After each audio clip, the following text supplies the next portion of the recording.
जंगल में तीन खूबसूरत गाय रहती थीं। तीनों आपस में पक्की सहेलियां थीं। तीनों ने एक दूसरे को अपनी बहनें बनाकर रखा था। एक गाय का नाम सोनी था, दूसरी दीपा तो तीसरी का भूरी था। सोनी के दो जुड़वा बच्चे थे।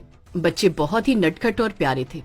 भूरी और दीपा भी उन दोनों बच्चों से बहुत प्यार करती थी, क्योंकि वो बच्चों की मौसियां लगती थी।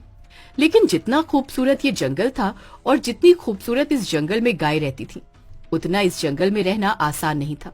इस जंगल में कदम फूंक फूंक कर रखना पड़ता था, क्योंकि यहाँ पर एक खूंखार शेर रहता था, जो हर समय अपने शिकार की तलाश में रहता था।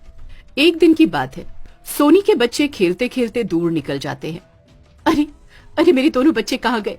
दीपा, भूरी, तुम दोनों ने बच्चों को कहीं देखा क्या? ना जाने दोनों कहाँ चले गए होंगे, मुझे कहीं भी नहीं दिख रहे। सोनी, तुम चिंता ना करो, हम सब मिलकर बच्चों को ढूंढते हैं। बस इतना है, उस खूंखार शेर की नजर बच्चों पर ना पड़े। जब बच्चे खेलते खेलते दूर पहुंच जाते हैं, शेर उन्हें देख लेता है और बहुत खुश हो जाता है और सही मौके का इंतजार करके बच्चों पर हमला करना चाहता था। तब तक शेर बच्चों पर अपनी नजरें गड़ाए हुए था।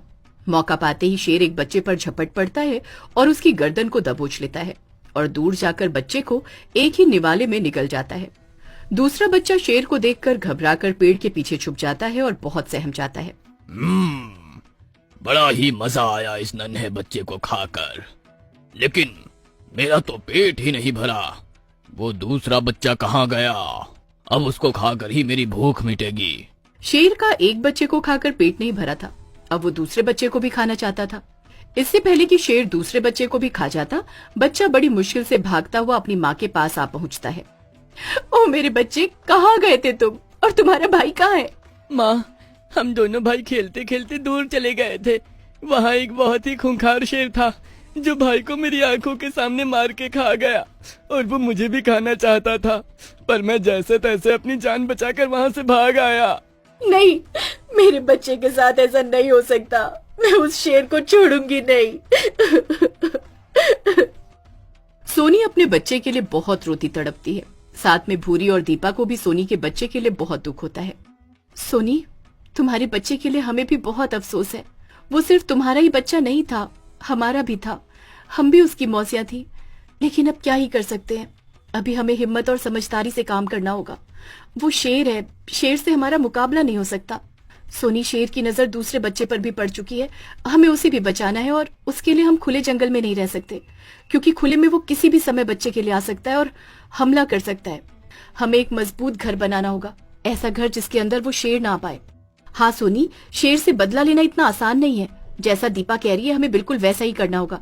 सबसे पहले तो हमें दूसरे बच्चे की और अपनी रक्षा करनी होगी, बाकी का काम हम बाद में करेंगे।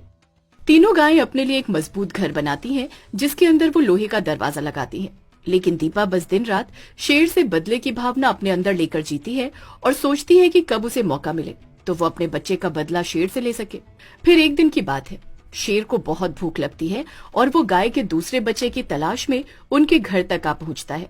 अच्छा, तो मजबूत घर भी बना लिया।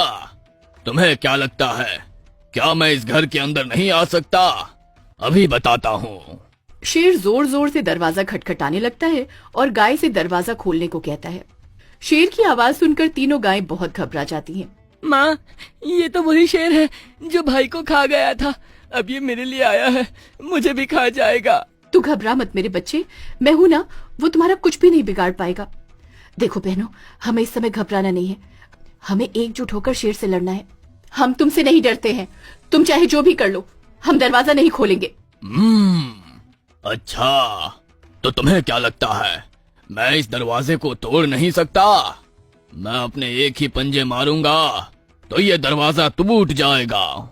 शेर लाख कोशिश करता है, लेकिन उससे दरवाजा नहीं टूटता। तभी वो गायों द्वारा बनाए हुए घर के छत के ऊपर चढ़ जाता है।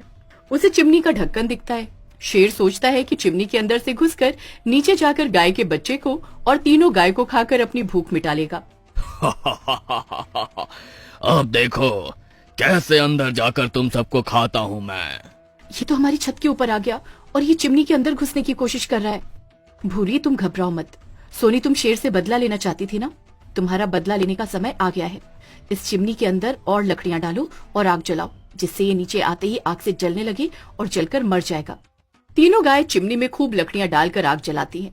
जैसे ही शेर चिमनी में घुस जाता है, नीचे आकर वो आग में जलने लगता है। आग से बचने के लिए वो इधर उधर भागने लगता है और गायों से आग बुझाने की मदद मांगता है।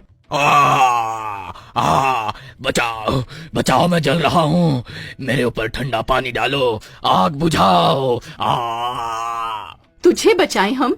तू मेरे बच्चे को मारकर खा गया और ना जाने आज तक कितने मासूमों को मारकर खाया है तूने। तुझे तो इससे भी भयंकर मौत मिलनी चाहिए। सोनी और उसके साथ दीपा और भूरी चिमनी में से जलती हुई लकड़ियां उठाकर शेर को और जलाने लगती हैं। शेर बड़ी मुश्किल से घर से बाहर भागता है और जंगल में पानी की तलाश में आग बुझाने के लिए इधर उधर भटकता है, लेकिन उसे कहीं भी पानी नहीं दिखता। फिर बड़ी मुश्किल से उसे एक नदी मिलती है। शेर आग बुझाने के लिए नदी में कूद जाता है। शेर के शरीर को लगी हुई आग तो बुझ जाती है, लेकिन शेर के पूरे बाल और आधा शरीर जल चुका था। शेर अब शेर ना होकर एक भीगी बिल्ली बन चुका था। आधा शरीर जल जाने के कारण शेर की वहीं पर मौत हो जाती है। इस तरह से सोनी, दीपा और भूरी शेर के मरने पर बहुत खुश हो जाती हैं और नाचने लगती हैं।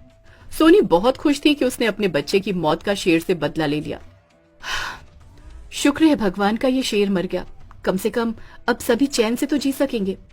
जिस तरह से सोनी, दीपा और भूरी ने बहादुरी दिखाकर शेर को मारा, अब जंगल के सारे जानवर बिना किसी डर के आराम से खुलेआम आजादी से जी